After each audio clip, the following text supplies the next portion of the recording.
एक गरीब आदमी बड़ी मेहनत से एक एक रुपया जोड़कर मकान बनवाता है। उस मकान को बनवाने के लिए वह पिछले 20 सालों से एक एक पैसा बचत करता है ताकि उसका परिवार झोपड़े से निकलकर एक अच्छे से मकान में रहे। आखिरकार उसकी 20 साल की मेहनत रंग लाई और मकान बनकर तैयार हो गया। उसके बाद उसने विधिवत पंडित जी से मिलकर गृह प्रवेश के लिए एक शुभ दिन तय करवाया। वह, उसकी पत्नी और उसके बच्चे बहुत खुश थे। वो लोग उस घर का बेसब्री से इंतजार कर रहे थे, और करे भी क्यों ना। वह घर उन लोगों के लिए किसी सपने से कम नहीं था और उनका यह सपना पूरा होने जा रहा था। वो लोग अपने घर में कदम रखने के लिए बड़े उत्साहित थे। ऐसा लग रहा था मानो जैसे उन्हें दुनिया की सारी खुशियां मिल गई हों। लेकिन किसी को अंदाजा भी नहीं था कि कुछ ही दिन बाद इनका यह सपना चूर चूर होने वाला है। उनके 20 साल की मेहनत बर्बाद होने वाली है और उनकी सारी खुशियां दुख में बदलने वाली है। हुआ यूं कि गृह प्रवेश के 2 दिन पहले ही जोरदार भूकंप आता है और उनकी खुशियां ध्वस्त हो जाती हैं। उनका मकान मिट्टी में मिल जाता है। अब जरा सोचो, अगर ऐसा हमारे साथ हुआ होता तो हम क्या करते?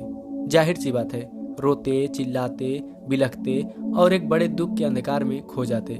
लेकिन कहते हैं ना कि कुछ लोग इतने मजबूत होते हैं कि परिस्थिति कितनी भी बुरी क्यों ना हो, वो हर हाल में उसके पॉजिटिव साइड को देखते हैं और आगे बढ़ जाते हैं। उस गरीब आदमी को जब ये बात पता चलती है कि उसकी 20 साल की मेहनत बर्बाद हो चुकी है, तो वह दौड़ा दौड़ा बाजार जाता है और मिठाई खरीद कर लाता है और मिठाई लेकर घटना स्थल पर पहुंचता है, जहां पर काफ़ी लोग इकट्ठे होकर उसके मकान गिरने पर अफसोस जाहिर कर रहे थे।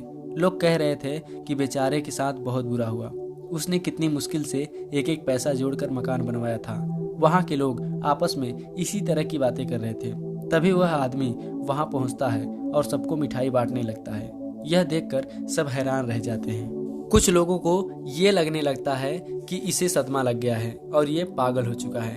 तभी उसी भीड़ का एक आदमी कहता है, कहीं तुम पागल तो नहीं हो गए हो? यहाँ तुम्हारा घर गिर गया और तुम्हारी जीवन भर की कमाई बर्बाद हो गई और तुम मिठाई बांट रहे हो? तो वह आदमी मुस्कुराया और दुनिया को जीवन में आगे बढ़ने का एक बहुत ही अच्छा पाठ पढ़ाया।